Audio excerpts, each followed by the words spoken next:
So I want to talk to you about running form, which is so important. There are 4 areas that we're going to cover with running form, and I have my little cheat sheet here because I know I'll forget something if I don't have that. So the first is how our body's leaning. Okay, so I want you guys to try these with me. So some people, when they get tired, they'll do this sort of thing. They're running, oh, they're so hunched forward, they're so tired, the arms are way up here. Obviously, when you can look at that and you know it's not right and you want to be more upright. But again, that sort of form is common when we get tired. So when you feel tired, just check your form. Just mentally remind yourself every few minutes, how's my form looking? How am I feeling?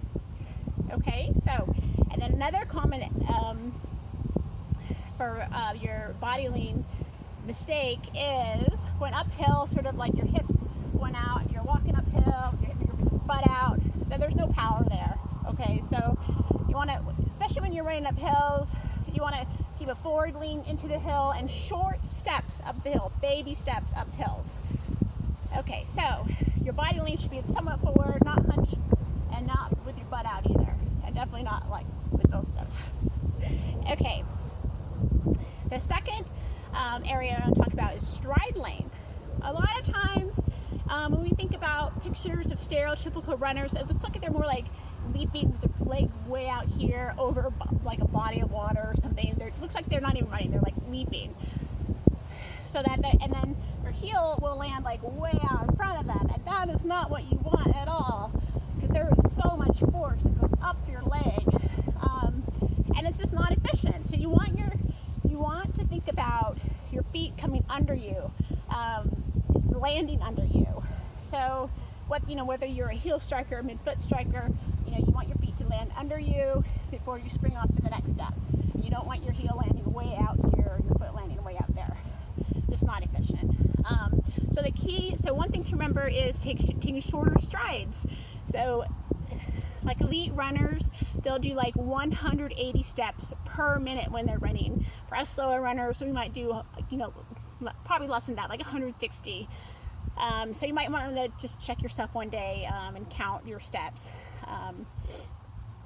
Okay, that is the second, is your stride. And then arms are huge. So I see, for some reason, it's always older gentlemen I see doing this. They sort of do this thing.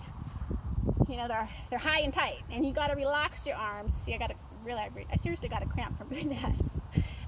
You want to relax your face, relax your hands. You don't want it high and tight like this. Another mistake is arms across the body. So they're running, they're doing this sort of thing. It's like you don't want, like your arms need to stay like there's a line extending from your belly button. You want your arms to stay on that, inside that line on the respective sides. You also don't want your elbows to open up, so like this.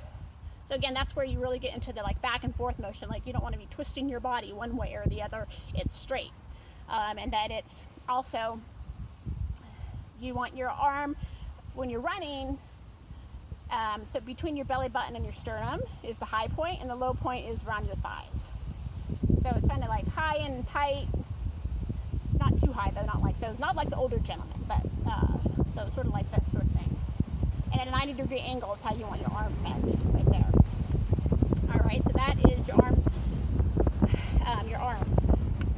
And finally, your football. Your foot is a lever, okay, you guys? So wherever you land, your midfoot, your heel, you land, and then once you land, you push off with your toe, okay?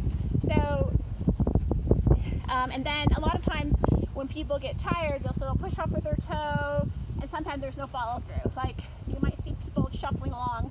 I'm gonna go out of frame here. When they're tired, like this. I know it looks silly, but when people get tired, their form completely falls apart, and that can lead to injuries. So, and then you'll see like the 100-meter in the Olympics, 100-meter, 400-meter of the sprinters. They have such a high, their heel kick is super high. We're not aiming for that. We're not aiming for a shuffle. We just want something that's more comfortable, something in between those two. And again, so form mistakes happen when we get tired. So when you get tired, check your form just to avoid any injuries. So if you have any questions, hit me up on our Facebook group. Bye.